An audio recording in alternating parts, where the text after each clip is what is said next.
There was a point in time, a point that seems like a lifetime ago at this stage, where Ben Askren was seen by many as the single greatest fighter outside of the UFC. This was a time after the fall of Fedor Emelianenko, prior to the rise of Douglas Lima and Patricio Pitbull, a time where the UFC's monopoly on the sport was perhaps at its strongest. Askren had achieved dual levels of success under both the Bellator and later the One Championship banner, riding off into the sunset with a perfect 18-0 record, one that had seen him take the scalps of respected contenders such as Shinya Aoki, Andrei Koreshkov, Lyman Good, Hieron, and of course the aforementioned Douglas Lima. It wasn't the most watertight resume you're ever likely to see, on account of the lack of superstar names within it, but all in all, Askren's credibility as a welterweight great was more about the manner in which he secured those wins. You don't need me to tell you that Ben's focus has always been purely on his wrestling game, on nullifying his opponent's offense through his smothering pressure. And as a result of his somewhat one-dimensional focus, his distaste for the striking game was widely known by the time he retired from the sport in 2017. With a fighter like Askren, the holes in his game weren't the point.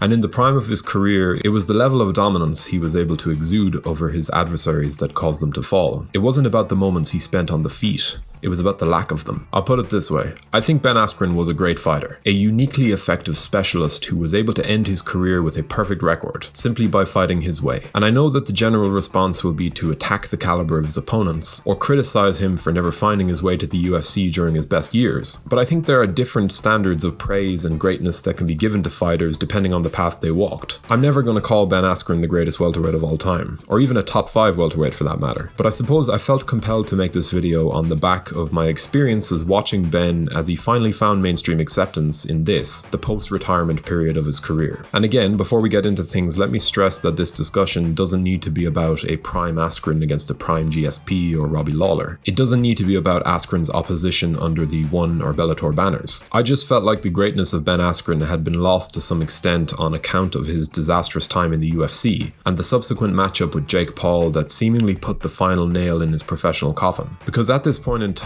between the loss to Jorge Masvidal and his recent boxing debut, I think some of you could do with hearing the other side of the story. Because let me make one thing perfectly clear. Askren retired from mixed martial arts with his career's work completed at the age of 33. He left the sport behind him with a record of 18-0, beating the legendary Shinya Aoki by way of first-round stoppage to close out his run in MMA. That was November of 2017. Ben would not return to competition until March of 2019, facing the former champion Robbie Lawler in one of the craziest matchups you were ever likely to see. Forget the stoppage for a moment, and let's just focus on the fact that Lawler slammed the former Olympian on his head before unloading a barrage of strikes, something that should have put Askren out there and then, but it didn't. And watching the fight live, filled with the massive expectations that came with this long-awaited UFC debut, I was left completely shocked as Askren somehow survived, regained control, took the back, and sunk in a bulldog choke. And I know, the stoppage in that fight was weird, but don't let some poor refereeing detract from what actually happened inside the octagon that night. I kind of hated how the focus was on the stoppage. We had just watched a man survive a vicious onslaught only to find his way to victory moments later. I know there was controversy over the choke and whether Robbie had in fact lost consciousness, but on a surface level that was not Askren's fault, not even slightly. If you're enjoying this content, be sure to subscribe to the channel to stay up to date with all of our latest uploads, before leaving a comment to let YouTube's algorithms know that we're fast becoming one of the best MMA channels on the platform. But after a strange start to his UFC career, Ben, who was approaching his 35th birthday, was finally becoming something of a star. The fans loved his cheeky jabs at the UFC president Dana White, and when the time came for him to sign on the dotted line to fight Jorge Masvidal, the very real beef that existed between the pair was some truly excellent entertainment. And yes, the fight went horribly for Ben in the end, as Jorge read Askren's one-dimensional approach on the way to the most devastating of finishes. But look, these things happen in mixed martial arts. All credit to Masvidal, of course, but in my eyes, a 5-second knockout that good was never going to be enough to erase a career's worth of mastery. And don't get me wrong, Ben didn't really make the best account of himself against Damian Maia either, but to be honest, given that he is so wrestling heavy in his approach, facing a Brazilian Jiu-Jitsu master of Maia's credentials was always going to be a bad matchup. Overall, I think Askren's run in the UFC came about 5 years too late. I don't think that's a particularly controversial stance to take at all,